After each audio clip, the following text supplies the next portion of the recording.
the memories of taste. If you eat something that is connected to your childhood, there are simple circuits in the brain that just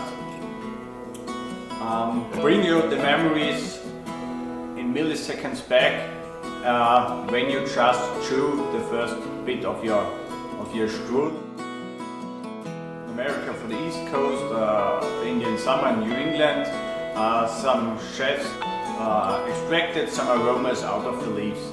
Then they put it on butter, of course, it was starter, and then they brought them to the gas. The smoke of the distillation of the leaves went up and into the noses of the people that sat there. What happened was also the chef was activating the memory of taste. So everybody out of this area that was living there used to play in autumn with their friends outside and playing with the leaves. So the sense went up to the nose and they were connected to feelings of happiness, having joy with friends together. Very important if you can activate the brain circuits too with memories of scent for the elders. There are a lot of scientific work now going on with that maybe in your old age home you can use different scents from the time when people were young, that you can activate your brain, and they found out such a brain activation with scent is more and more important for activating all the circuits in the brain than if you do the Sudoku. If you, what we call the taste, there are two mechanisms in our head that are combining the taste. What we say is taste. On the tongue we have the receptors for 5, maybe to 7 taste experiences, sour, salty, sweet, bitter, the umami, and also is a discussion about fat and maybe some minerals too, so maybe 7 receptors on the tongue that are under discussion. And if you say, oh, this is like vanilla or cinnamon, that is not the receptors are not on the tongue because they are outside, like in the nose.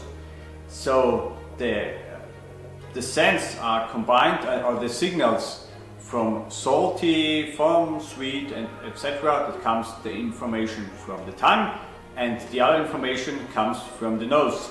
And these kinds of information are combined in our brain, and this is very tricky to explain. I think nobody actually knows how this really is happening. Also the sense, how they are combined on the receptor matrix. In humans there are 3 types of bitter taster, if you want to name it that way. Some are supertasters. They're very sensitive to bitter, to the bitter molecules. Other are normal tasters, and others they have a mutation. They do not sense the bitter molecules in that way a little bit, but they say, okay, it's bitter, but I can eat it. And that is in your genes.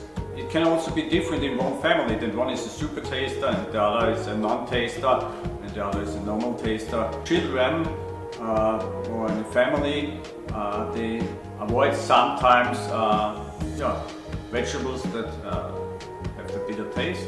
It's in a way in our evolution, because vegetables and fruits that have this bitter taste are often very toxic. On the other way, bitter vegetables are very good for digestion. Now we're actually seeing this is genetic. Some of this could be based on what they've inherited, and like you said, is also a program in our evolution that we love sweet, fat and umami because it's in the mother's milk, and so we are used to it from the beginning. And there are some also cookies in America and also in Europe that have the exact a combination of fat and sugar, yeah,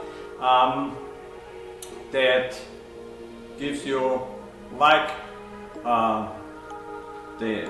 when you eat it and you go to a magnetic resonance machine and you look at the brain and what's happening, the same centers in the brain are activated like you consume cocaine. That is very important, and you can't help yourself when you eat this cookie and you eat more because yeah, you are happy in that way, and the body needs fat and sugar because of the evolution that meant survival. Because sugar and fat was a source of energy in those days, a long time ago.